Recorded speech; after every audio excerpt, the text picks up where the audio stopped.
Yes, we are. I think so. All right. Good. Okay. Good morning. This is The Garden Show. Hello, Kelowna and Victoria. What a beautiful time of the year this is. Ken and I just can't stop talking about plants and growing and things and past history and where we've come and where we're going. And oh, man, it's just been great. And we're going to have a great show today, and we do invite your calls. Please give us a call because we want to hear what's going on. We're going to talk about the Victoria Dahlia Society, that they're going to be having their annual tuber and plant sale coming up. There's all sorts of things. Hey, the Seedy Sunday tomorrow, all sorts of things going on, Ken. It's going to be awesome. But first, the tips and plants of the week. You betcha. Well, my tip of the week is check out all the bulb, tuber, rhizome, and tuberous roots out there. A plethora of choices in the garden centers right now. You can't walk by anywhere, whether it's the big box stores or whether it's Costco or whether it's the garden centers, which we do highly recommend. Ken and I both highly recommend visiting your garden centers, your locally owned garden centers. But those things are out there. Just remember, we talked about it last week, get those lilies bought and planted now. Yes. Don't let them sit around. But the other things we'll talk about the various ones. There's tons of stuff. Yep. My plant of the week is the winter aconite. I was going to do that last week, but then, of course, that beautiful iris came up. Iris, and we did put that on YouTube. So if people want to look at that beautiful blue iris. That's the beauty. It's a nice one. Winter aconite, the little yellow buttercup-like flower that comes up early in the spring. Earliest flower that comes up in my garden. I love it. That and that iris. Yeah, fabulous. All right, I also have a tip and a plant of the week, and my tip of the week is that flavor equals nutrients. So when it comes to vegetables, the better, the stronger, the tastier the vegetables, the more nutrients are in it. And this is one of the reasons why we grow our own vegetables. Even if it's just in a pot on the deck or anywhere at home, we always seem to get much nicer vegetables when we grow them ourselves, and the flavor is outstanding. And that means the nutrients are also outstanding. So always look for tasty fruit and vegetables. All right. Now my plant of the week this week is the, I just got this written down here sideways. There we go. Yeah, the cilantro. Cilantro, this is when you do cilantro. So a lot of people love cilantro and they go, I wish I could grow cilantro. Every time I grow it, it bolts and it stretches all over and it doesn't grow right. And that's usually because we're planting it too late. You get started now. You plant in a couple rows in some trays indoors to get them up about 2 to 3 inches tall. Then you can plant them out into the garden as soon as they're that size because they like the cold temperatures. And then when you plant them in the garden, you plant another row of seed right beside it. And then you wait 2 weeks and plant another row right beside it. And then you wait 2 weeks and plant another row beside it. And this gives you succession plantings of cilantro, and you'll be good for the spring.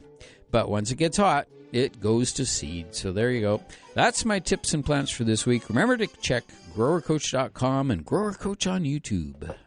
Ken, that is always knowledgeable, and I was just going to. I thought to myself, how often in these 1900 and some odd shows that we've done, how often have we had the same plant or tip of the week? Yeah, well, none. We've never had it. Well, it's sometimes. I don't remember. I don't remember ever. I mean, from year to year, like we would say March 1st. And then March 1st the next year, and then March 1st the next year. Oh, yeah, but I mean March 1st, on the same day. Not on the same That's day, what I'm ever. saying. Never. No, That's ever. right. No. We've had the same plants over the years. and close. Whatnot, but we would not usually, on the same day. Even the plants, we would have them. It would be like you'd say magnolias, and I would say Elizabeth magnolia or something. So, yeah, it's... It is one of those things. So many plants to choose from, and that's the beauty of this whole thing, isn't it? Yeah, it's awesome. Oh, there you go. And so I have been reviewing some of the old shows, and I do find that it's getting tougher and tougher to not repeat after 30 or 40 years of shows. Yeah. So what happens is sooner or later you're going to have repeats from year to year, but people are not always listening on those days. I don't think they remember that. And who cares? It's just plants are plants. Look at aconitum. The winter aconite. Yeah. Eranthus hymalis is the Latin name for it. Yeah, Eranthus nice. hymalis. It's one of the earliest bulbs to bloom in the spring, and the plant is in the buttercup family, Ranunculaceae. Right. Native to Asia Minor and Europe, has small flowers that resemble tiny buttercups. The solitary yellow cup flowers are surrounded by bright green bracts that look like a collar around the blossom. Nice. There are 6 petals in each flower and numerous stamens and pistils in the center. This small tuberous perennial is hardy in zones 4 to 7. It's a beauty. Now, they say 4 to 7. So, in other words, any warmer than that, it won't exist. Yeah. It can't live in warmer climates. Correct. Got to have the freeze. Got to have that. It's got to freeze in the winter. You got to have a bit of a winter. Yeah, you bet. Speaking of which, a very sad story coming out of Richmond in the paper yesterday. Gardeners grieve as they take stock of cold snap's toll. You know, Ken and you and I push the envelope a little bit here in the Okanagan. We plant a few things that technically aren't supposed to be able to be planted here, just for fun because we'd like to do it. And this gentleman, up in years, he lives in Richmond, and he has a real succulent collection. He's called the King of Succulents. Johnny Ty, his name is, and he's very, very careful.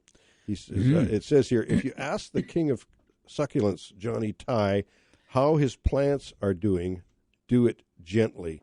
The 80-year-old Richmond gardener hasn't recovered yet from what he calls the crime scene. He found in 2 greenhouses one morning, mid-January, thousands of dead and dying plants, thanks to a sudden cold snap and snowfall. Oh, so that was in the greenhouse. Wow. Yeah, probably unheated down at the coast. Yeah.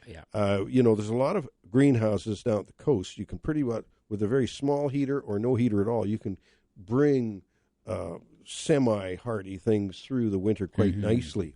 But boy, oh boy, like he said, he can survive -5, -8, but it got down to -13 in Richmond. Ooh, yeah. And we got down to -22 in my backyard, and other areas in that January -32 in some areas of the Okanagan. So there's some kill, and they're talking about the grapes suffering tremendously this year, and the cherry crop is looking in jeoprity. Yes, There's a number of things that are going on. Peaches and nectarines are done. The apricots will definitely suffer as well. There are some varieties that are a little hardier in the apricot group. Plums should be fine. They should be, because they are just such a tough, durable plant. And even though they do bloom fairly early, they just for whatever reason, I think they seem to be okay. But we'll know. Yeah. We can say that, but we'll know when the time is right. So. Apples are doing okay. Pears are probably okay. Yeah, pears and apples should be okay. But again, there still could be some damage on those. So it's not good, between that and lack of water. Now we're going to probably be on the very extreme water restrictions this year. Yep. So we got to watch for that.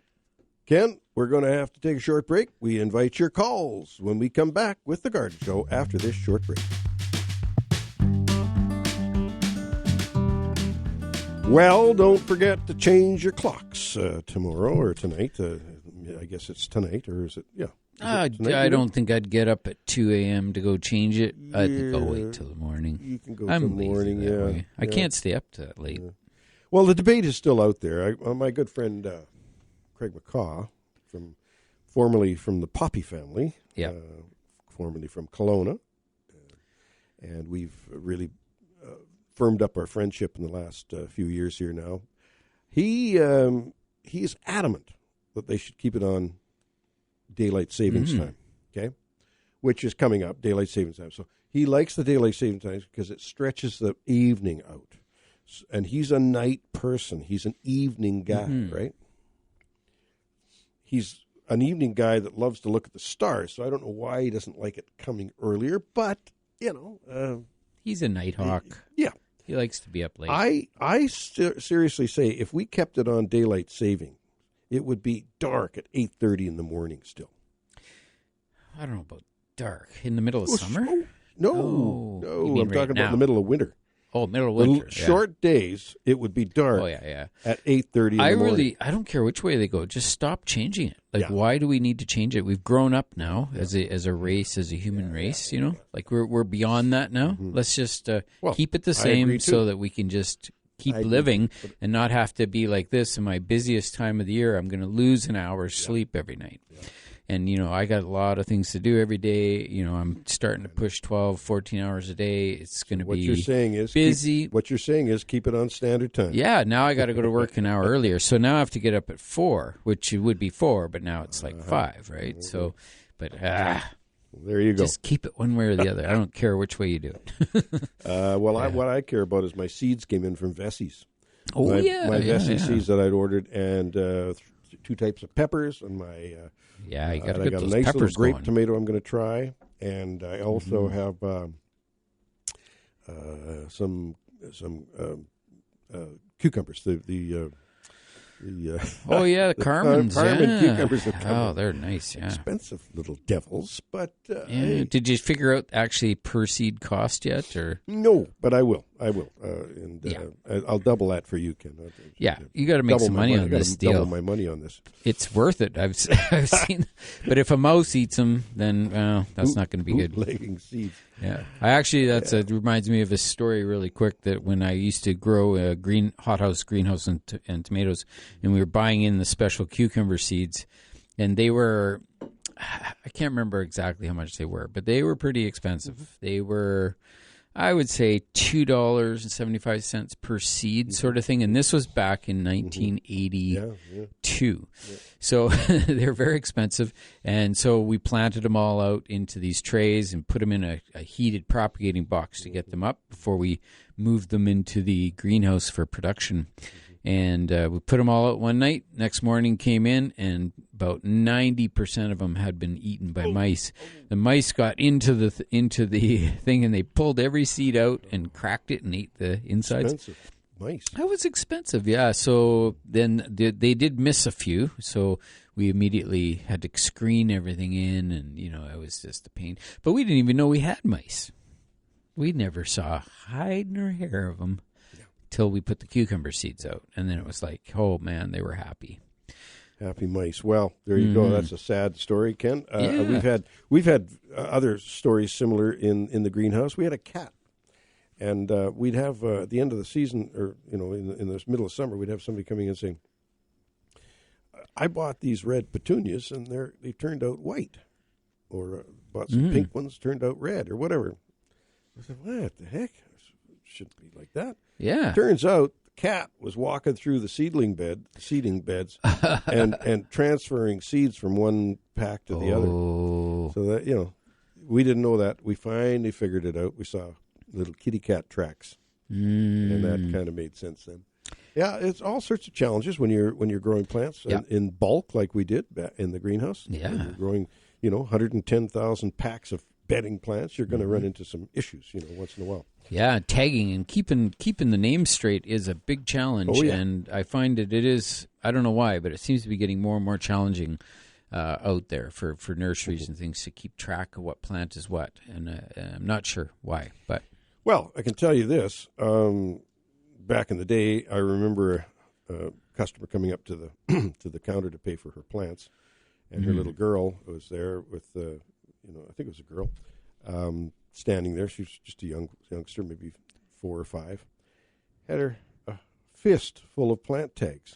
Oh.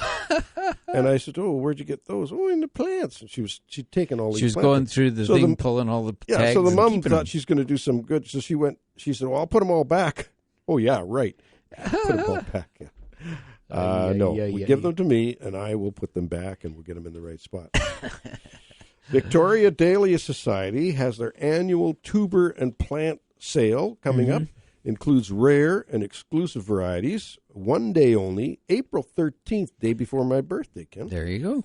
2024, 9:30 a.m. until they're sold out. Oh, so they could be doing it at midnight, but who knows? Or it might only be 15 minutes. Probably will, yeah. Yeah. Cash, check, debit, and credit card accepted. Come early for best selection. Now, this is a Victoria thing. Don't get excited, Kelowna, unless you want to travel to Victoria that day. Prospect Lake Community Hall, 5358 Spartan Road, and in Victoria. And Victoria Dahlia Society, Victoria Dahlia Society at gmail.com if you want to talk to them. And victoriadahliasociety.org is their website. I'm very excited about that. And, Barry Willoughby, who was on the air a few weeks ago, sent me this, and he is excited for spring, I can tell. They're going to get their dahlias going. I've got mine under my bench in the greenhouse. They're starting to sprout now, so I'll put them into pots pretty quick. Yeah. And, I don't have a lot of dahlias, but the ones I do, I enjoy.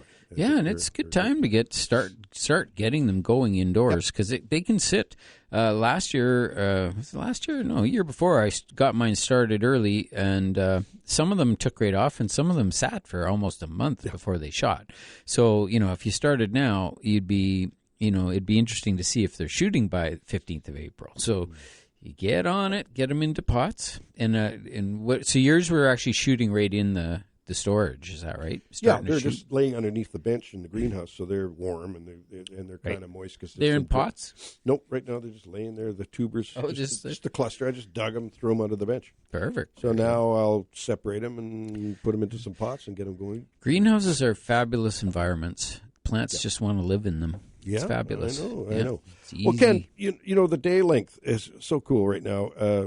Day length today is 11 hours, 31 minutes, and 35 seconds. Ooh, yeah. 11 hours. Almost 12. Almost to that mid 12 and 12, right? And, it's, we're 3 hours and 26 minutes longer than we were in December, 22nd. So 3 hours longer. And I feel it. And the plants in the greenhouse feel it. I love getting up in the morning when it's light already, and it makes you want to get going. Mm-hmm. Now we're going to lose that. It's going back into daylight savings time, so we're going to lose that beautiful morning light. Mm-hmm. But we will gain. We'll get it back. We'll gain at the end of the day, and part of me says, yeah, it's nice, but I'd rather when it's light at 4 a.m., you're going to start to hate it. Is that the thing with the what I find anyways, when the sun shines in the window, I tend to wake up, and then I'm laying there and I go, what time is it? And it's like 4:40, 4:30 in the morning, and the sun's already coming up. For me, it's a damn rooster. Oh, it's the rooster. Don't like those roosters. They wake up the crack of dawn. Or even about an hour before, because they want to get a head start on their neighbors, I think. Yeah. Okay, we're going to take that break again, and we do invite your calls, 250-862-2525 to get through to us locally here in the Valley, and 1-888-780-4273 if you're listening in Victoria or anywhere online. We'll be back with The Garden Show after this short break. Well, we're back with you on a beautiful Saturday morning. It's early spring, and things are starting to pop in the garden. And I got to go out and do my annual visit to Dan Bruce, who we have on the line here. I always like to go out and see what's going on in his garden and his other endeavors as well. Good morning, Dan. Good morning. Morning, Dan. Well, it's a open burning day, so I'm going to be busy today. Yeah. Really busy. Yeah, that's why. And for me, why does it always land on a Saturday? Because I think last Saturday was burning too, isn't it? Any day for me is good. Yeah. Anyway, last week I was talking about oranges. Yes. And there's an important thing I forgot to mention. Oh. If you're in Kelowna, you can go to the Mediterranean market, where amongst many other things they sell a bottle of orange syrup. It is made in Slovenia. Ooh. And this stuff is amazing. Wow. If you add it to a pasta sauce, it moves pasta sauce into a way higher gear. Wow. That's good to know. That's awesome. Also use it, you can dilute it and make a really good, very quick, orange drink.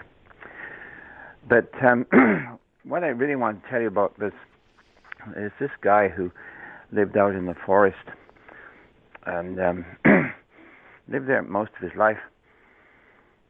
And he was kind of inventive and clever, but he'd met this lady in his life, and he really, really wanted to impress her. So he started construction, and he built this sort of residence out there, and he was determined that he was going to use all sort of local products. So the wood was collected, and the structure took shape, and it was really quite an amazing thing.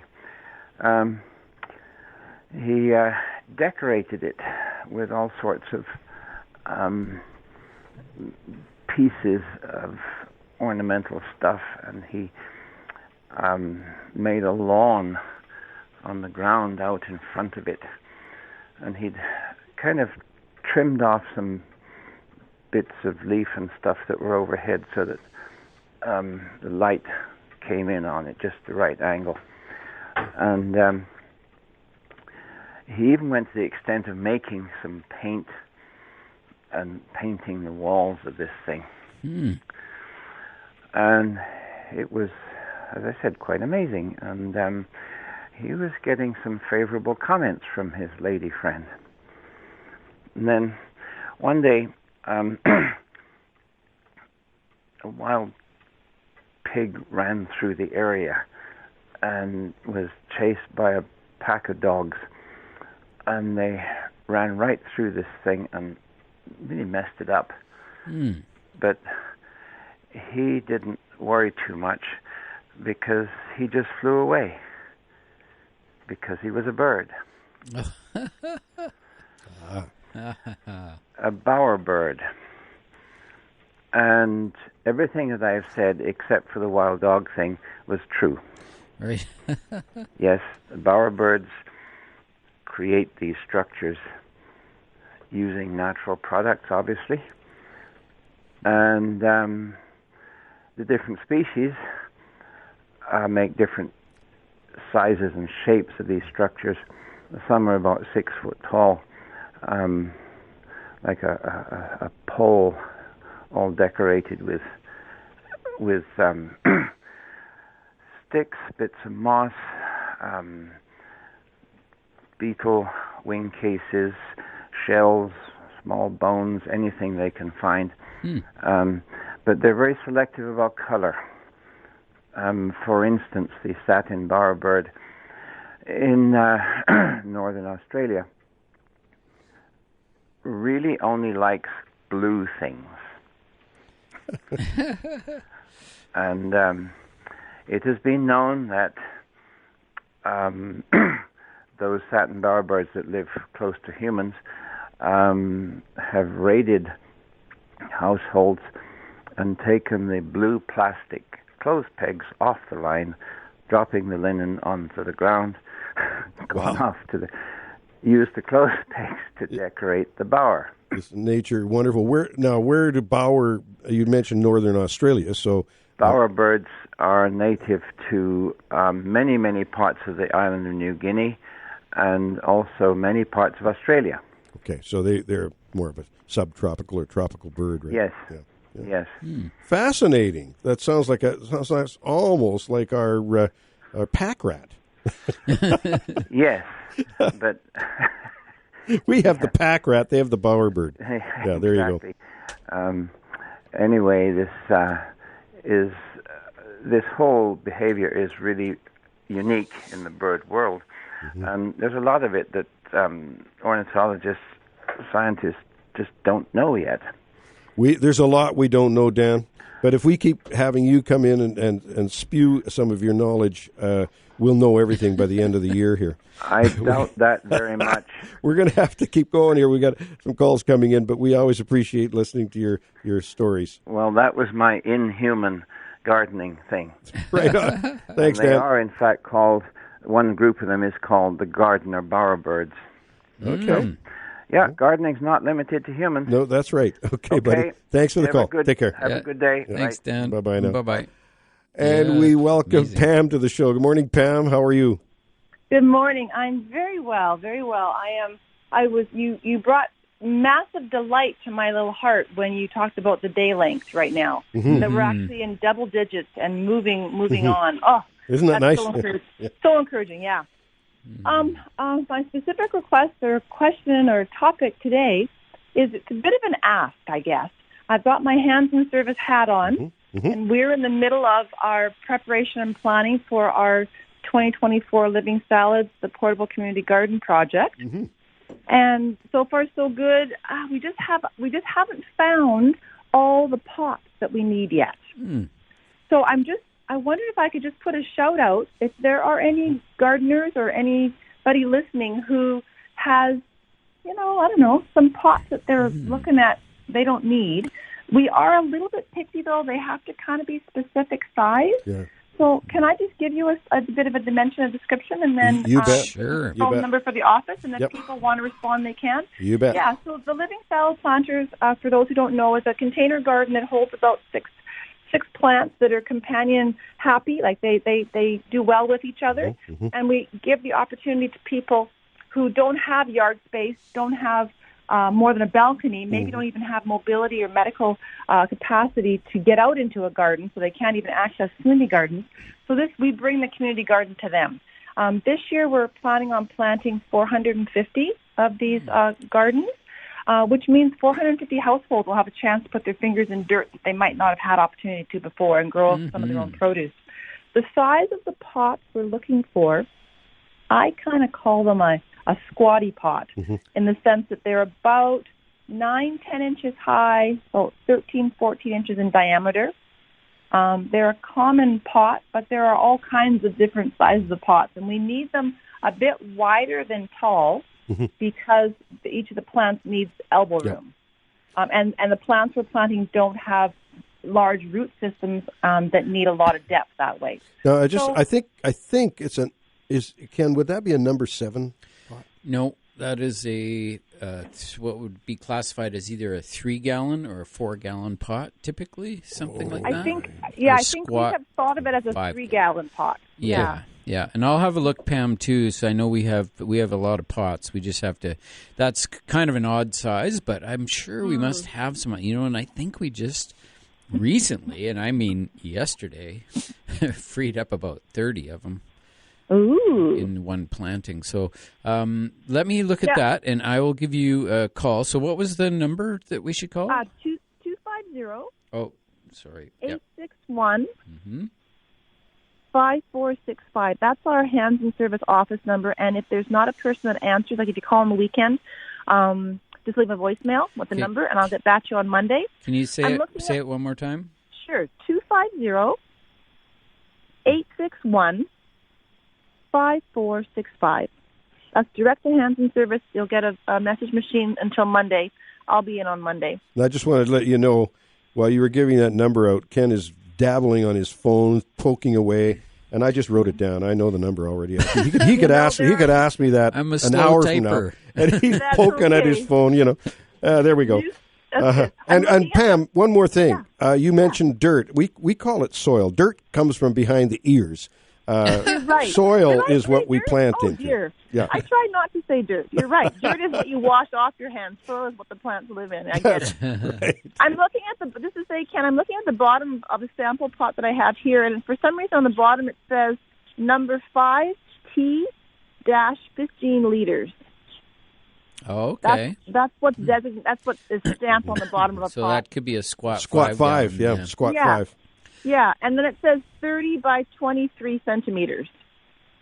That's what this particular brand has decided to identify it as. But sounds you know what smaller. I'm saying. We don't need taller. We need wider. Yep, you need the squat but not pots. Tree size. Yep. Not huge tree size. We got her, Pam. I think. Thank you so much. And how are your little greens doing? My greens. Your greens, microgreens. I have had a bit of a disappointment this year. I think I've got a different kind of soil, or maybe my peas are dead because I'm getting more mold than sprout. Okay. And that hasn't happened before. Extracurricular activity going on in there, eh? Something extra, something extra that I didn't plan on. The molds must be out there because I'm having a lot of trouble with my geraniums this year rooting. I'm getting a lot of blackleg. And that's a rhizoctonia thing, I think. I'm finding with the recycled soil and soil, I had a bag of soil that it was sitting outside and the top was open. And so it was just sitting out there. So when it was time to use it, bring it in and start using it. And right away, that molded right away. And then the plants grew. They were growing okay. And then all of a sudden, bing, bing, bing, bing, bing, little mushrooms popped up. Wow. Yeah. So I was pretty impressed. I was going, right on. I get my own little mushroom patch. If anything's going to get us, it'll be the fungi. Oh, yeah. more than you bargained for. You didn't know how many things you were living with. That's yeah, right. Exactly. Yep. Pam, thanks for the call. I am excited to see my kale that has survived underneath all the snow that's gone now. Oh, kale is coming back, and my garlic is up about 4 inches. Yeah. Yep. And my tulips and hyacinths are looking pretty excited. And Obretia is quite a chameleon. By the end of summer, Obretia looks like I am never coming back. I'm done. Yeah. Yeah. And then somehow, right now, it's the healthiest thing in the yard. It just looks so lush and green. I go, where did you come from? They love the cool weather. It loves the cool weather. Pam, thanks for the call. Thanks for the update on the garden. We always appreciate it. And we will talk to you soon. Okay. Sounds good. Thanks, guys. Have a good day. Bye-bye. Yep. Bye-bye. Another break, folks. Give us a call, 250-862-2525 or 1-888-780-4273 from out of town, from the Victoria area. Give us a shout. We're going to take a short break. We'll be back with the Garden Show after this short break.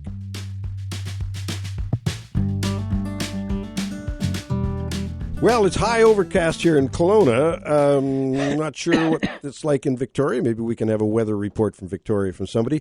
But the sky is, there's some spots in there where I see some blue, which I'm liking that. Yeah. Blue sky. We love blue sky, especially at this time of year, especially for the greenhouse. All of a sudden, things just start to jump. But we've got Winnie phoning in. Winnie from Kelowna. Good morning, Winnie. Good morning. Good morning. I potted tulips last fall, brought them inside January 1st, and they've bloomed. And it was quite fun watching. And so they're kind of dying down now. I'm wondering if I can get another crop this summer. Like, if I let them die down, refrigerate the bulbs, replant, can I get another? It has to have a hot cycle first. So it has to go just like as if they were in the garden. If they bloomed in the spring, what follows is heat. So then they would die down to the ground and the earth would warm up, get nice and toasty warm for about 3 months. And then after that, the earth starts to cool. So then you could, at that point, put them back into the refrigerator and pull them out whenever you like to enjoy them. Okay. Yeah. So you would get that second bloom. Part of the thing that affects the bloom is how long they grow their foliage after flowering. Because so, that's how they restore that bulb. Yeah, so they're kind of sitting in their pots all wilted and dying. Yeah, so Winnie, I would say this. That the foliage is dying down now. The bulbs are depleted somewhat, and I don't think you're going to get that second bloom. Do you have a garden? Yes. I'd plant them out. I'd get them into the garden. Mm-hmm. I put the whole pot, like dig a hole, plunk the pot in so the bulbs themselves are about 4 to 6 inches deep, and cover them up, and they'll just be there all summer, and then they'll bloom in the garden next spring.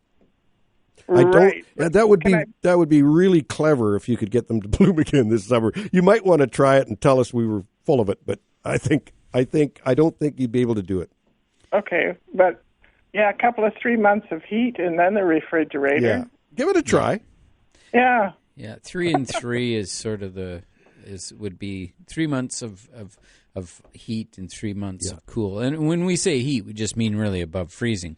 So they're already starting that cycle right now. But as Ken said, the key is that the foliage had to stay there for quite a while to replenish those bulbs. You might want to have a look at the bulb. I'm not stealing any foliage. Yeah, you might want to have a look at the bulb and see what the bulb looks like. If it's fat and healthy looking, you might have a chance. But I got a feeling those bulbs would be depleted. Okay? Okay. Okay, dear. Thank you for the call. We appreciate it. Okay. Bye-bye. Bye-bye. And we've got Donna on the line from Kelowna. Good morning, Donna. Good morning. My questions are actually inside garden questions. I've had 4 violets for a few years. They're beautiful, they're healthy, but they don't bloom. And I've fed them, I've got the right soil, I've done, but how do I get them to bloom again? It's African violets? Yes. Yeah, they need bright light. And that's really the key. And I can remember I've had African violets for years and years. And what I would do is whenever they would start slowing down flowering, I would just put them right on the windowsill. And they would get sort of a little cool air, but super bright light. And that bright, intense light was what would keep them going and keep them flowering. I didn't think they wanted the direct light on it. I thought they wanted... Oh, yeah. African. Yeah, they live in in sort of the areas where it's just I think it's like a sort of like a prairie area ish with like sort of miscellaneous grasses and rocks and things. So they're not really a forest plant. So they need bright light, and that's the thing that sets the bloom and gets them going. As long as the foliage is looking healthy. Then they look beautiful except for no flower. Oh, there you go. So that's fabulous because that means you've got healthy roots and healthy stems, and you don't have to pot it into a bigger pot because they, sometimes that little bit of a smaller pot sort of stresses them out a little bit and makes them flower again. But you just have to watch the watering to be just perfect, dry between each watering, moisture. Occasional fertilization. Fertilization isn't really the key important thing. Sometimes when you're over-fertilizing, you're tending to keep the plant juvenile, so it tends to not want to mature to flower. So that's the other thing is when it's okay to fertilize once in a while, but really good light, dry between waterings, and not excessive fertilizer. I've seen some really good response, Donna, with just these little grow lamp deals where you have some grow lamps right close to the plant and the African violets underneath. They respond to that like too. That, so you could put them in the window in the winter, but also have that grow lamp because the window in the winter in the Okanagan in particular just doesn't have enough for them. But light. That leads me right into my second question. I just bought some of those little grow lamps, the ones that clip on, as well as one that's up on a big stand. Right. I went to the thing that I cannot grow orchids. So I went to their meeting, and that's when I found out about these things. But can you burn? That's what's my next question. Can you actually burn your light? Because they stick right on the pot. They won't burn the plant. Well, it all depends on what kind of grow lamp you've got. If you've got an incandescent bulb, you want to be careful that doesn't get too close. Gets too hot. Yeah. But your fluorescent tubes generally don't get hot. Full spectrum, all that stuff. They might nowadays, be LEDs. Yeah, nowadays with the LEDs, there's no burning involved at all. Okay. Oh, okay. Yeah, you can have them real close. Like within a couple inches if you need to. So the quality of the light fixture or the bulb equals how far away you can be from your plants. So if it's a low-cost item, you probably need to be right up close. And if it's a higher cost, you could be farther away. And like I have really high-end grow lights, so mine are like hanging from the ceiling, illuminating the entire room. So again, that's sort of this thing with the quality of that light. Oh, okay. Okay. And how would you know just pure cost? Like, how would you know the quality? Generally speaking, that's what it would be. And a little bit of research, too, because, it doesn't cost that much now, but it's just, I've got thousands of plants, so. Oh, yeah, of course. I'm just trying to. My house is very nice. It's got the windows on 3 sides, but not the 4th. And so I'm trying to make sure, like you say, in the winter it gets quite dark. And unfortunately, I'm a real plant lover. I have plants everywhere, so nice. I move and move and move and move, trying to keep them in the sun or the light or whatever. So I thought, when I went and saw these lamps, I thought, oh, this could be maybe the solution.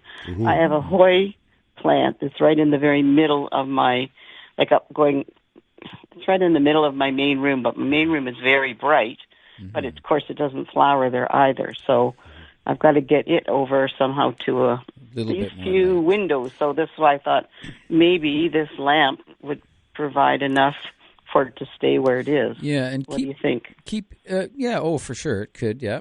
The thing with light is to realize this is that when plants are growing outside, and if they're in full sun, like say out in the middle of a field, they would be getting 100% sunlight.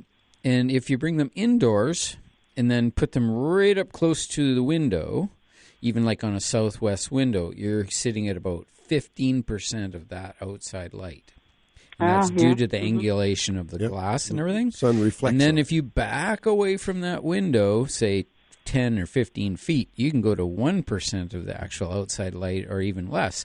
So the plants will often adapt, and plants that live in dense forests, like especially tropicals, they can actually live with quite low light. Like even the Hoya is not bad for low light. So it's just that you might be below low light. So even though it looks bright to our eyes. Again, everything's shiny and green and, growing fine. It's just I'm missing those. Yeah. Missing the flowers. Donna, the last place I had it was right near the window. I feel your passion, and I love it. Ken and I both love your passion. Yeah, call in again. Yeah, we're going to have to. What we're going to have to do is take a break here now, but we appreciate your call. Okay. Thank you, dear. Thanks, Donna. Bye-bye. Bye-bye now. Yeah, it's coming up to the break in the middle of the show, and we'll have a rip-roaring second half of the garden show. Ken and I are delighted to be here every Saturday morning to talk to you about gardening. The spring is right around the corner, and lots going on. Yeah, excited. We'll talk a little more about CD Sunday coming up tomorrow. Sunday coming up tomorrow. That's great. exciting. Yep. That's exciting. There was something else we wanted to talk about, too, the various bulbs and tubers and corms that are out there on the market that we want to encourage people to go out and shop for. We are going to take a short break now, and we'll be back with the Garden Show after this short break.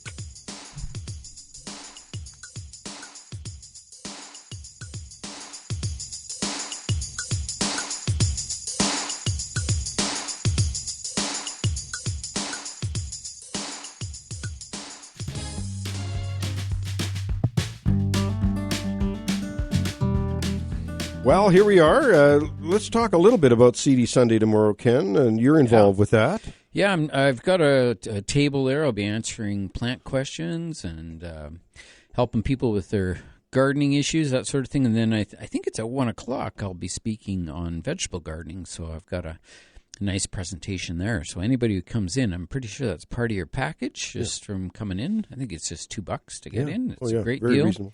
And remember, that's where you get the really great heritage seeds. And Sunshine Farms is going to be there, as they always are, doing a great job producing seeds and other things. Great information. Again, that we're speaking of Kelowna's CD Sunday. Now, I'm not sure when Victoria. It was CD on Sunday the 25th. That was on the 20th. Yeah, that was back. February. Yeah, you bet.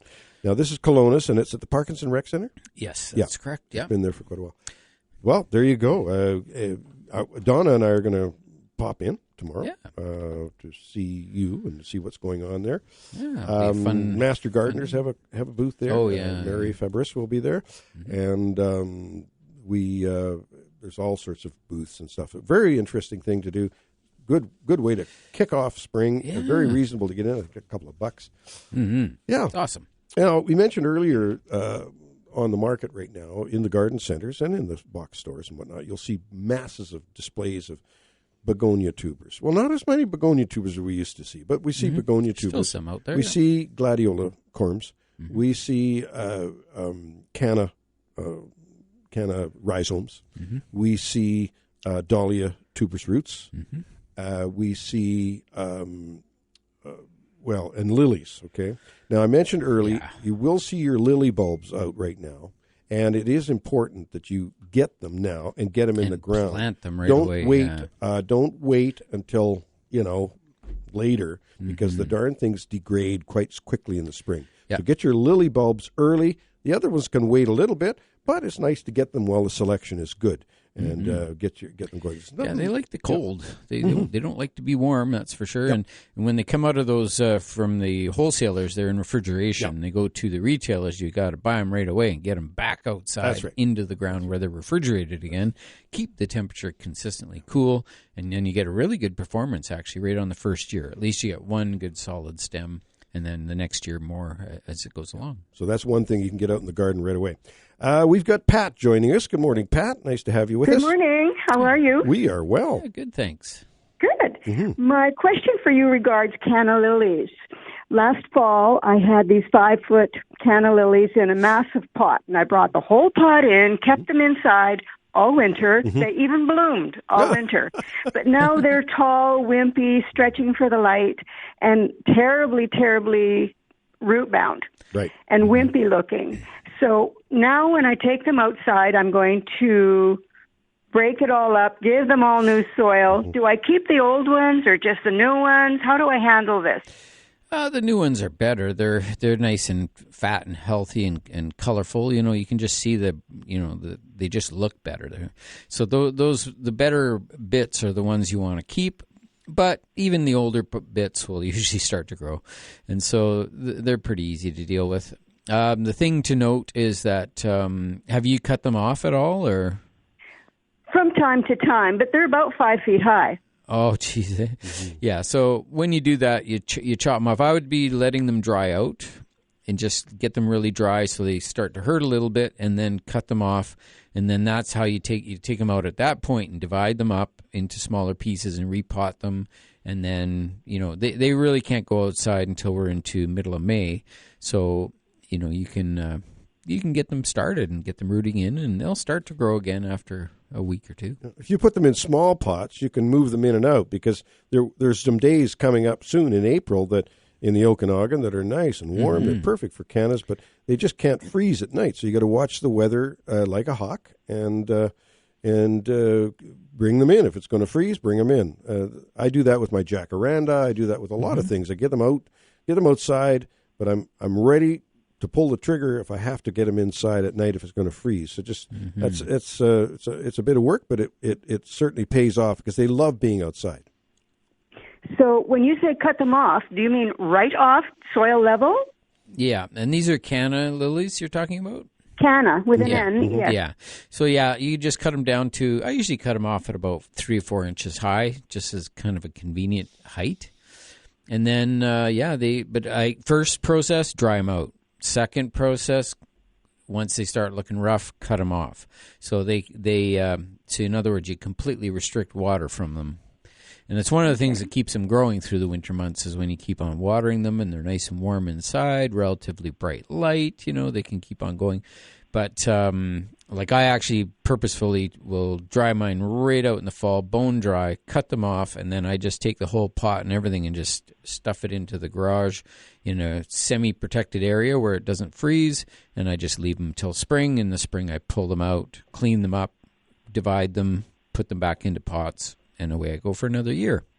Okay, when I'm looking at these roots, how do I know the good ones from the bad ones, the healthy ones from the They're just not healthy beautiful ones? And plump and colorful. Usually they have sort of a pinkish color to them. Firm. And they're firm, yeah, really, and they just look like they're ready to go. Like there are some better roots than others. If they're skinny and scrawny, and when I say skinny, I mean less than an inch in diameter, that would be pretty skinny. And they are... they're still going to grow. They're just not as happy. The bigger ones that are over 1.5 inches in diameter or so are going to be your premium roots. Okay.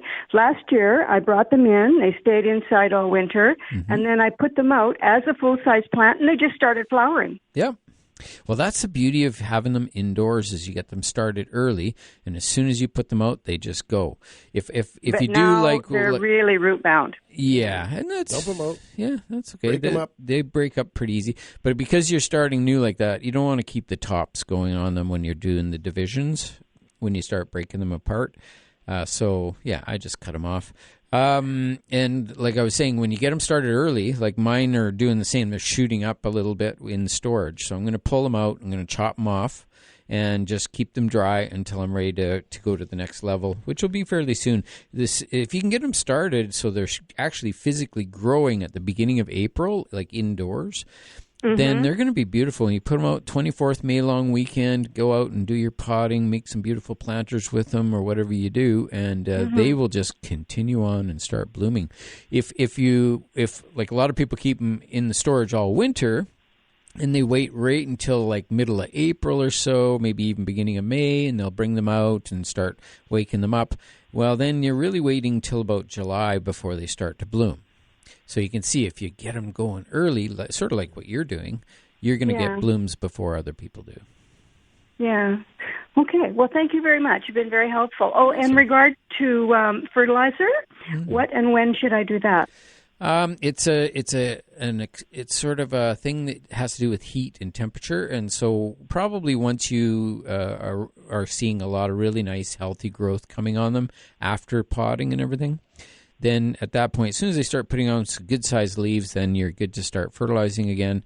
And remember that the hotter the temperature they live in, the more food they need. So, and if you're using new potting soil, quite often there's a nutrient charge in that potting soil.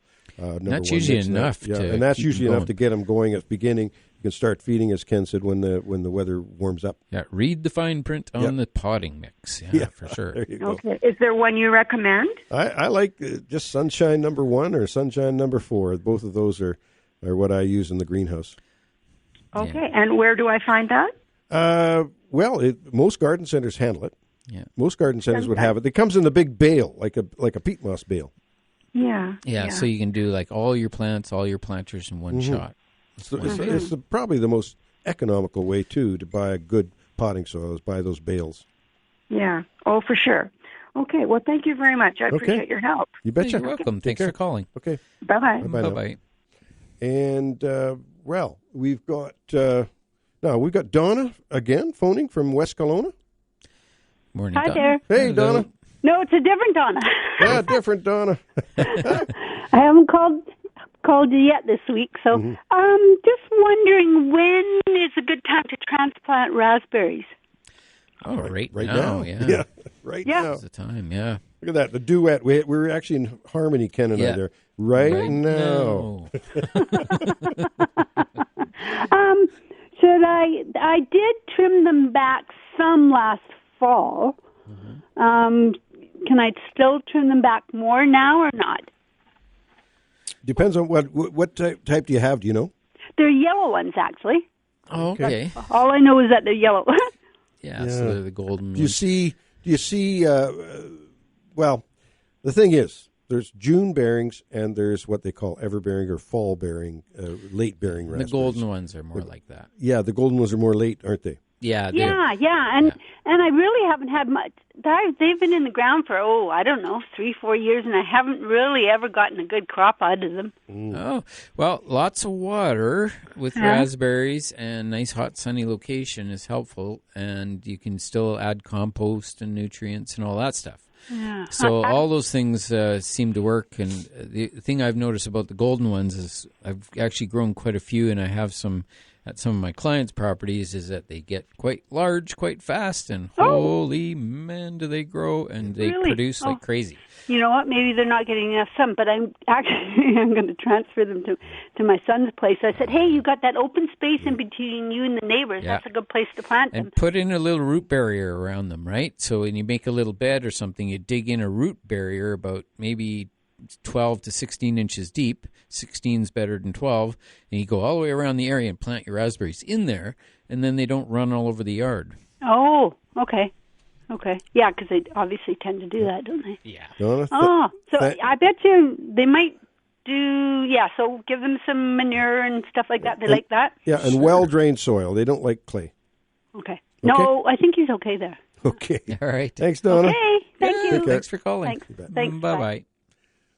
Enjoy those calls. I love the passionate gardeners calling in. It's awesome. And we love to answer those questions. So let's take one more break here. We'll be back with The Garden Show after this short break. You betcha. Listen to those numbers, because that's where you can get a hold of us. We're here every Saturday morning and have been since 1983. I was just a baby of 33 years old when we first went on the air back in 1983. And, hey, it's one of the things we've enjoyed doing all these years, and hopefully we can keep it up. Green bin pickup, Ken, is happening in Kelowna now. We've had our first bin of greens picked up, and there's quite a bit of stuff in the greenhouse. We had a full bin. We got the fat bin. You know, you can get the fat bin and you get the skinny bin. We got the fat one, and we filled it right up.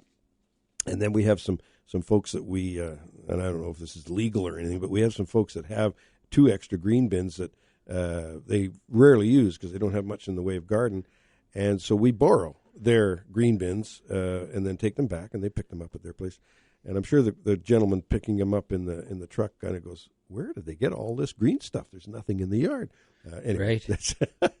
Anyway, it's a great system. I really like our system of the green bin pickup. Before we had it, what did we do? We had to bundle everything up, put it into bags, take it out to the dump, and they put it in the green area.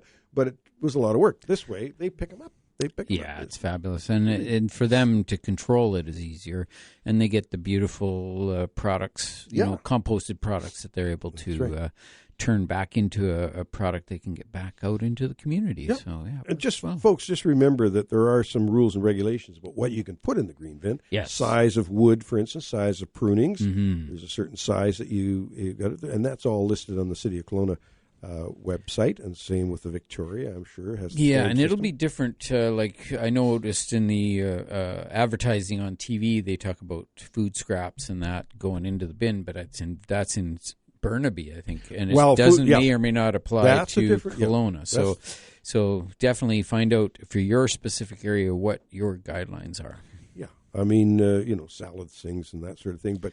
There are the systems down at the coast. Like my sister in Gibson's have that food waste system where all the kitchen waste and stuff, everything goes in there, and they compost it, or I'm not sure what they do with it, but they do something good with it, I'm sure. Yeah, and we don't have that system in Kelowna. Not sure if they have it in Victoria, but it would be probably good to do that.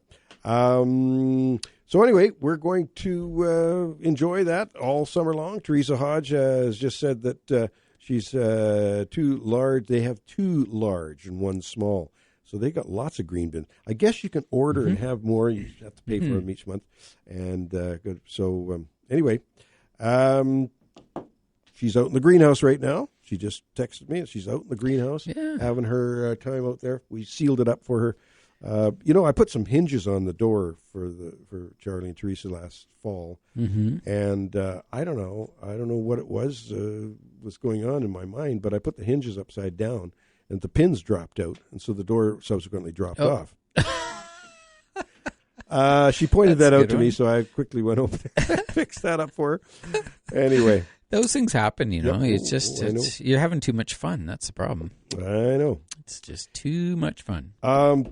I mentioned the birds have been occupying the birdhouses. Oh yeah, all winter long, and now they're starting to get birdy. They're starting to do their chirping. And the males are all getting frisky, and everything's going on.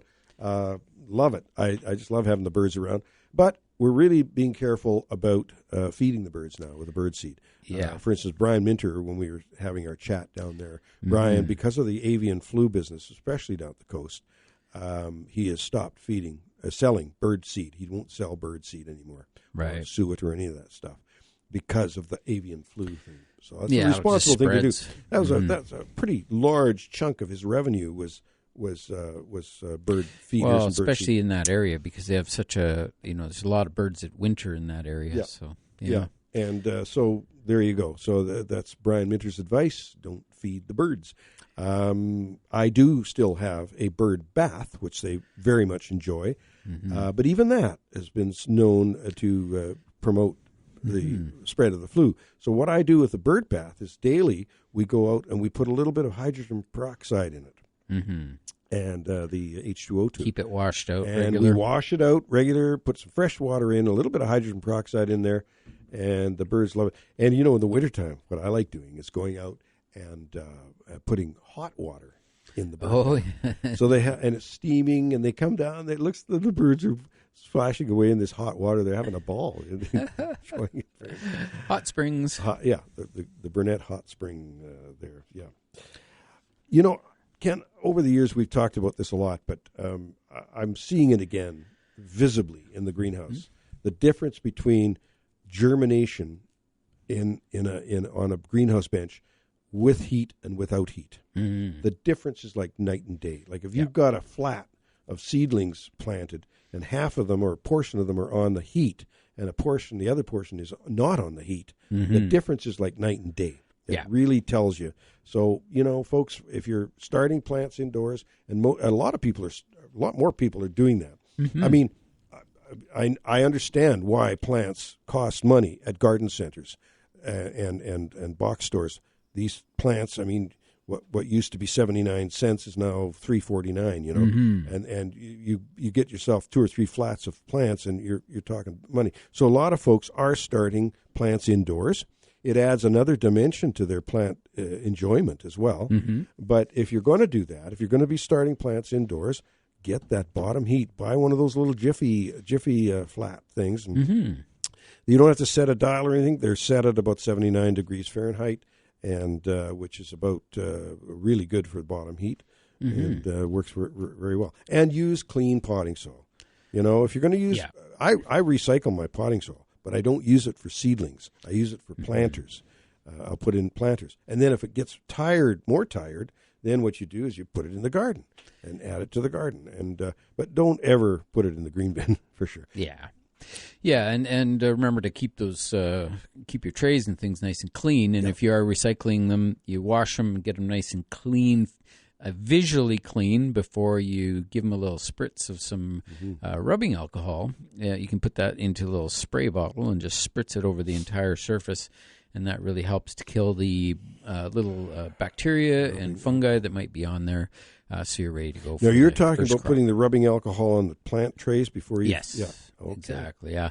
Because that's that's a way to sterilize them. The only thing is it's with, I don't know what percentage of alcohol that is. It has to be over 70%, I believe, to do something. But you can get 99% isopropyl alcohol in little bottles at the drugstore, and that works just fine. And there was a time we used to take bleach, 10% bleach solution, and dip them in there. Bleach is quite a toxic thing, like for people and for anything metal.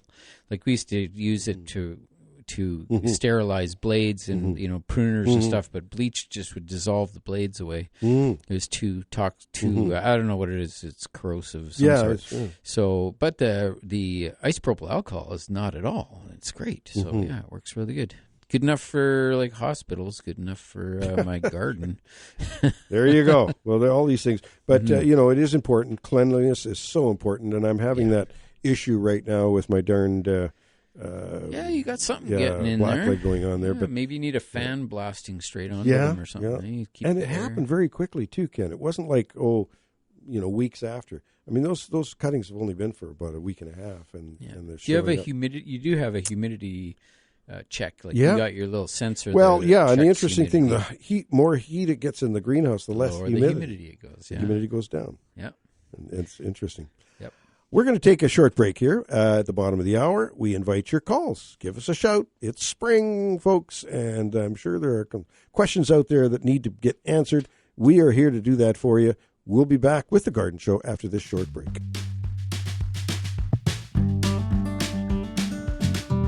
Okay, so we're going to talk about some bulbs, tubers, corms, and all that sort of thing that, some of you have saved them over the winter and what to do with them and whatnot. Begonias.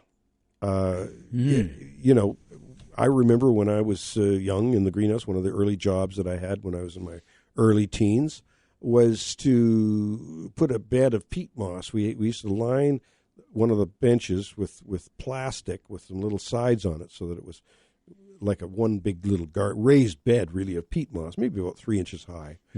And we would make sure that peat moss was nice and moist, and then we'd set the begonia tubers in there, and as they started to shoot, each one, once it shot up about 2 inches, 2.5 inches, we would take it out of that bed and put it into a pot, right? Right.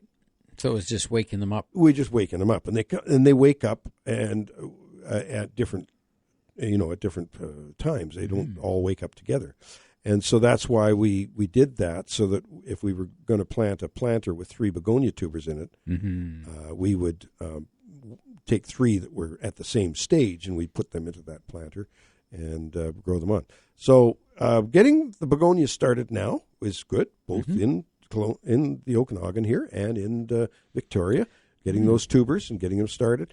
The garden centers and stores don't have the selection we used to carry in begonias. We used to have all the different kinds of nasty. Rose. Oh, we used to have a whole wall of just begonias. Begonias, rose and form. Little tiny flowered ones and giant blooms and those long trailers. Yeah, they were great. There was the fimbriatus, which looked like a carnation. Yeah. And then there was the rose form, yeah, which are the large rose form ones. Camellia flowered ones, yeah. That's one of my favorites. And then, of course, the California hanging basket ones and that sort of thing. So that selection is not the same as it was. When Donna and I were in Belgium a couple of years ago, I thought begonias were, when we brought them in, they were called Belgian begonias. Mm. But no, there's not a big begonia thing over there. I thought, whatever. So we couldn't find begonias there. But that's a good thing. The other thing that's on the market right now are the gladiolas.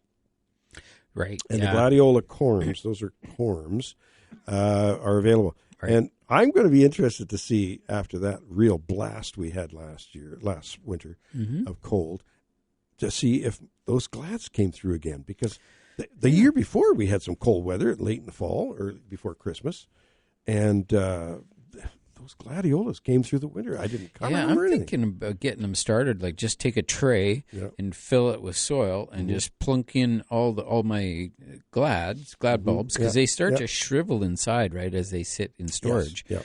And get them in there and get them moistened up and see if we can wake them up a little bit. And just, the same idea like that you were talking about the begonias, is get them shooting up a little bit. And then once they're shooting up, then potentially be able to plant them outside. Hopefully by that time it's middle of May. So, but I don't think I can wait too much longer, because I was inspecting them and they are shrinking up a lot on the inside. Yeah.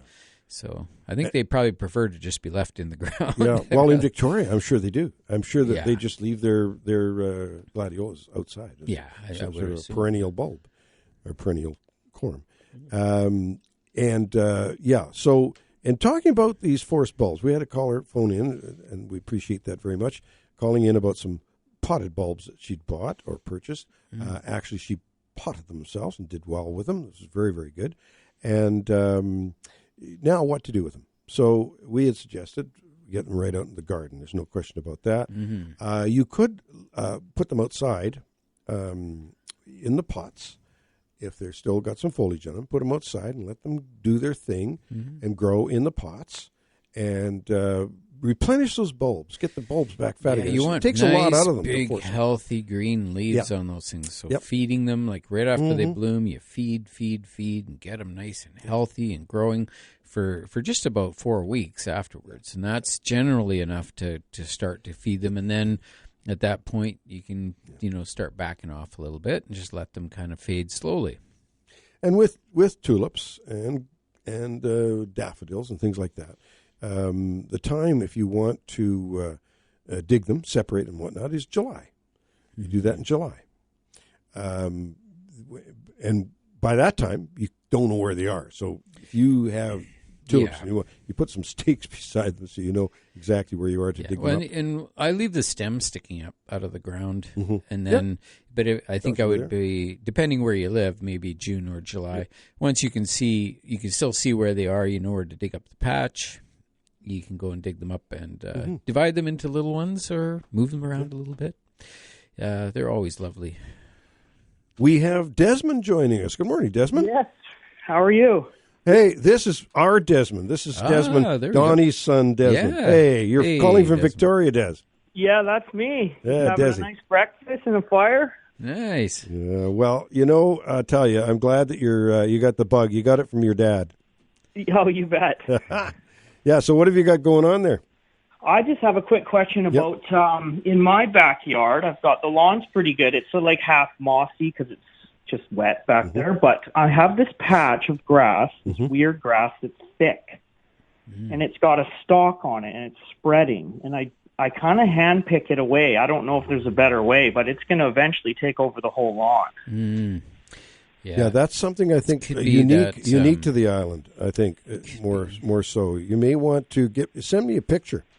To my cell. And one of the other things, like there's hard fescue is one of the things that's similar to that here. and it could be hard fescue. But you know what you do is you take a little chunk of it, if you can dig out a couple plants, and take them down to a local garden center where maybe there'd be an expert there or somebody who knows about the grasses, and maybe they'd be able to identify it, because identification is going to tell you exactly what you need to do to manage that plant. You have to know what it is for sure, and then you know how to deal with it. And like I say, take a close-up picture of it and send it to my cell phone. I think you have my cell phone. Yeah, I do. Yeah, send it to that, and we'll have a quick look at it and see if it's something we can ID ourselves. But quite often it's a local thing. In Victoria, there's things that happen there that don't happen here. And so, Yeah, it's spreading quick. And when I get family over, we just get down on our hands and knees and dig it out. And there you go. Yeah, but it's growing, it's spreading fast, and I like my backyard to hang out. So. Yeah, and it makes it tough to walk on it with bare feet. Yeah, exactly. It's uncomfortable. It's got a weird hard stalk on it, and especially when it dries out, it hurts your feet. So, how's the weather there today? The sun's coming out a bit. It's cold though. So, like I said, I got a fire going, and just about to get outside and do some stuff. So it's cold, and it's all relative. But how cold is cold there? Anything below 10 here it feels like it's freezing. There you go. There you go. Well, there you have it. There's a wind warning, Des. So just be careful. I noticed that in Victoria right now. There's a wind warning, right now it's going to get to be 9 above today. There, it's right now. It looks like it's about 8 degrees, and it's for us 8 degrees, 9 degrees is balmy. It's nice. Oh no, it's horrible here. Well, it's damp. This is damp. It's damper. It's just the worst. Des, keep it up and keep up the good work, and just give us a call and give us a weather report on the weekends. We appreciate it. You betcha. The sun's coming out now, so I'm about to get out there. So. Hey, buddy, and I understand you're making a bit of a move in your life right now, but you're not going back to the Okanagan. You love Victoria, right? No, we're island bound for life here. That's too nice. I was talking to your dad, and he said, he loves the island. So, well, come visit anytime. We will. Okay, bud. Cool. Okay. Take care. Have a good day. Yeah, you too. Bye-bye. Bye-bye. Yeah, there's somebody that's now converted to island life. Yeah. Well, Ken, our trip a couple of years ago now to the island was just incredible. I mean, the flora and fauna there are incredible, both native and domestic. Gardens are just we just really appreciated that trip, and we're going to do it again pretty soon, maybe even this summer. We'll do another trip out there. 250-862-2525 to get through to us if you live in the Kelowna area. 1-888-780-4273 if you live in Victoria or anywhere online. Give us a shout. We're here to answer your gardening questions. The big thing, one of the things that we suffer from in the Okanagan area is verticillium wilt. Yes, yeah. There's a lot of that going on. It's a fungal disease. It's soil-borne typically, but it doesn't mean that if you buy in a plant, it can sometimes come with it, and then you plant it, and now it's in your soil. And once you've got it, you've pretty much got it. So that's the difficulty, trying to figure out where it came from is kind of useless, because it could have been there before or it could have come in with the plant. But once you do have that disease, it's like cardiovascular disease in people, where they start getting clogged arteries, and that's what happens with them. And the symptom is when, the tree's growing along fine and it starts to get hot out, and then all of a sudden a big branch dies. Some of the trees normal, some of the trees dying. Next thing you know, another branch dies. The other branches are fine because it's just the arteries or the sieve tubes within those branches becoming plugged and causing them to die off. And the hotter it gets, the more it's, the more pronounced it is. Like if it's cold temperatures out and it leafs out, they can sometimes survive with the small amount of water that's getting through. But as soon as it gets hot, the leaves go crinkly and crispy, and that's it. And one way to identify it is sort of post-mortem. You cut the branch off, and if there's that dark olive green circle around the cambium in that neck of the woods, that'll tell you. Rings. It's quite. It's relatively easy to identify. Where it's difficult to identify is when it's in its early stages. Right, and it's rough because you just get this tree like Donnie had a maple tree in his backyard that I had budded. I had budded onto a Norway maple, grafted, bud grafting onto the Norway stem. I bud grafted at about 5 feet 3 buds of a globe maple. That darn thing was fabulous. Every year we go there. Look at that tree. Look at it. It's gorgeous. Trunk got to be about 6 or 8 inches in diameter. It was beautiful. And then one year, one portion of it was dead in the middle of summer. And it was verticillium, and it just eventually took that thing out. Yeah, and that's the sad thing about verticillium. So slow acting. Yeah, most of it is slow acting. There's a different couple different species of verticillium that are faster acting. So we just don't want to see those because they kill within about a month or two. I guess what brought that up is I have a sheet that I got from the University of California on verticillium. So if you want to go there, it gives you a long list of susceptible trees and shrubs, and a long list of plants that are not susceptible to verticillium.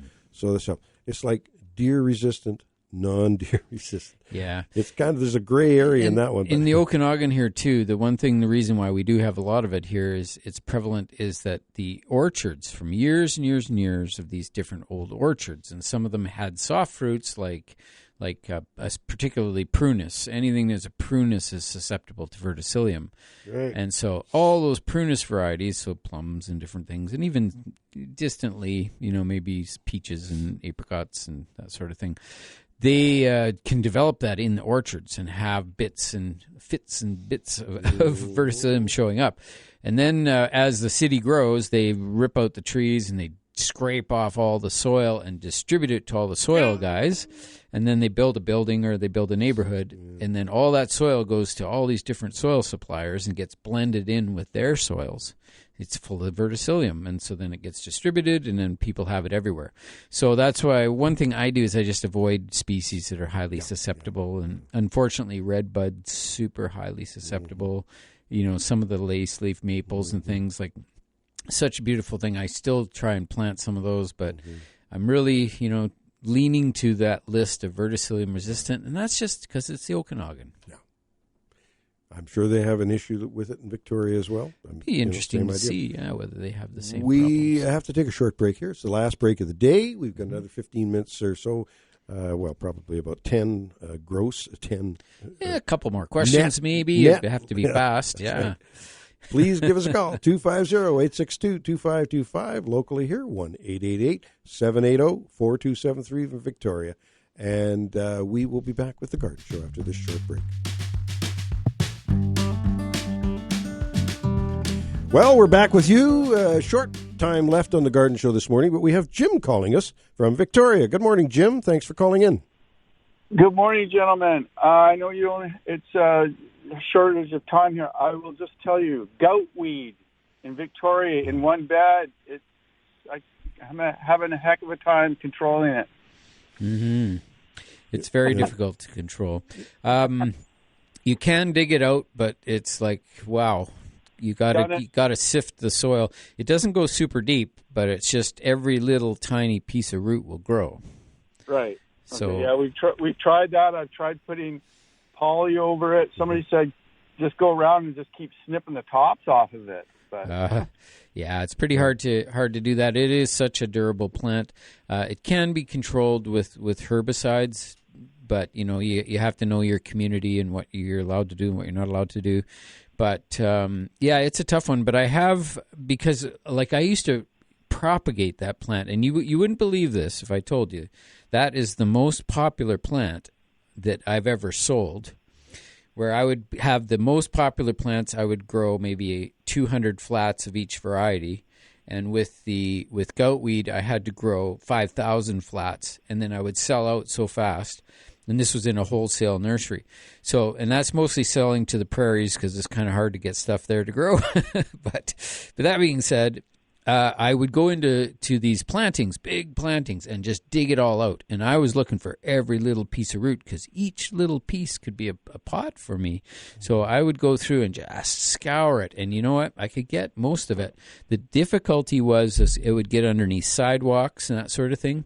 And then when it's under a sidewalk, it's shooting its leaves out around the edges. It's just impossible to get that. So then you'd have to revert to a herbicide. Yeah, you might, if there is that availability in your area, you might have to hire a professional to come in and get that thing down to a point where you can manage it. Like you can, because once that's, there's no magic wand that's going to come in here and clean it up and you won't see it ever again.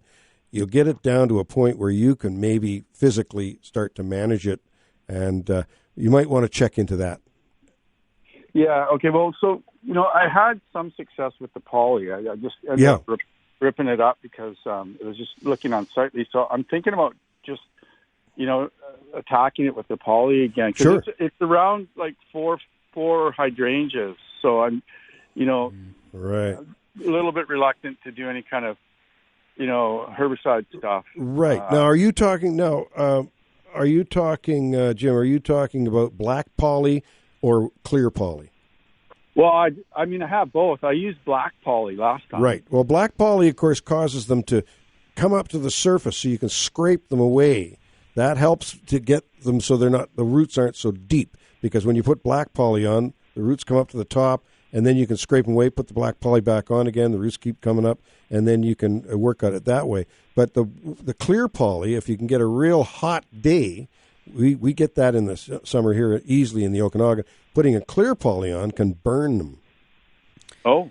Like a greenhouse effect. But it would have to go for a long time to cook the roots. Yeah. You got to cook down 5 and inches. And you need hot summer day under that poly. Yeah. Jim, we're going to have to move on. Unfortunately, we've got another caller coming in. We want to grab that one before we go. But we appreciate your call, and happy gardening for spring. Thank you. Take care. Okay, buddy. Take care. We've got Brenda joining us for the last caller of the day. Good morning, Brenda.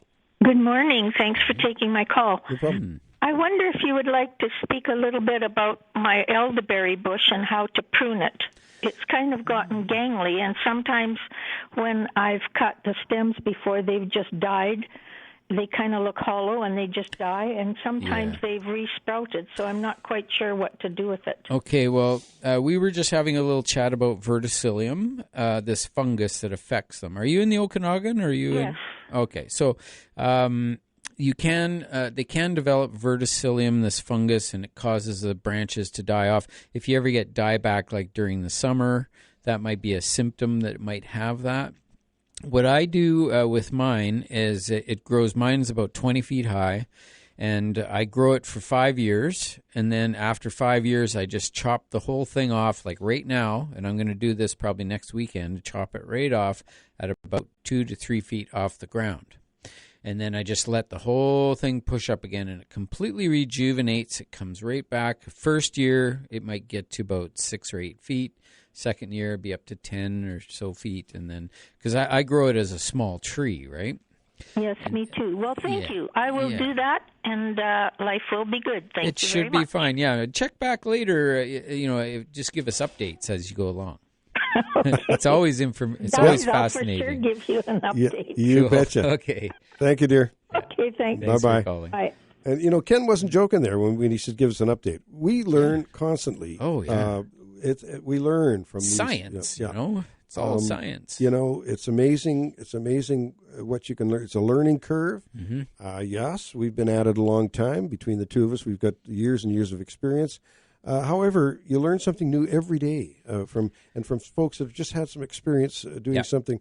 Like, for instance, I'm working with Mary Fabris out in Mission. Mm-hmm. She's got a fantastic, because she's monitoring these deer in her yard, the deer, what they eat and what they don't eat. Mm-hmm. She's got a pretty darn good list of stuff that they like and stuff that they don't like. They kind of live in her yard. I think that's one of their favorite stops. I think so, too. Well, she's such a nice gal. So we're getting close to the end of the show. We want to remind you, tomorrow is CD Sunday in Kelowna at the Parkinson Rec Center. The CD Sunday starts, the doors open, I believe, at 10 a.m. tomorrow. Mm-hmm. It goes from 10 a.m. to 3 p.m. So there's 5 hours of great show there. There's all sorts of things going on, and one thing in particular, you'll get to see Ken Salvail doing his thing, a talk. I'm not sure what time that is. I think it's at 1. Not 1 o'clock. Sure. You better get that. I better clear, get Ken. that figured out. But I'm going to be there just at the at my own sort of booth where I'll be answering plant questions. That sort of thing. All day. Well, good for you, Ken. You got all always fun. Yeah, I tell you, you're so young. You can just go at it. So it's energetic. That's right. And I'll be there too. I always want to come and have a visit and look around. I'll be walking through the show. Donna and I decided to attend. We try and get there every year. Great event, and we, encourage people to go there. It'll give you all sorts of information, and don't forget too, coming up in Kelowna, the Flower Power Garden Tour is again on this year in June. So keep get that. Yeah, and the Lake Country Garden Tour, I believe, is on as well. I have to check in with Laverne and see what's going on with that. And you betcha. Should be good. We are now going to give you the tips and plants of the week. You betcha. And then we're gone. Mm-hmm. We're out of here. Back to work. Like we're going to make like a tree and leaf out. Mm-hmm. Tip of the week, check out all the bulbs, tubers, rhizomes, and tuberous roots out there. A plethora of choices in the garden center right now, garden centers, and ideal time to do that. It's, it's something you can get going now, and a lot of those things can be kept over the winter next year, too. My plant of the week is winter aconite. The winter aconite is the first thing blooming in my garden every year, and it's a pleasure. All right, I have a couple tips. One I didn't mention is time to spray Bobex, or the deer repellent, onto your tulips as they're shooting out of the ground, so it keeps the deer away and lets them bloom. Remember that flavor, when it comes to vegetables, equals nutrients. So the more flavor, the more nutrients. That's why we grow our own veggies. And remember that this is also the time to plant cilantro. You can get them started indoors.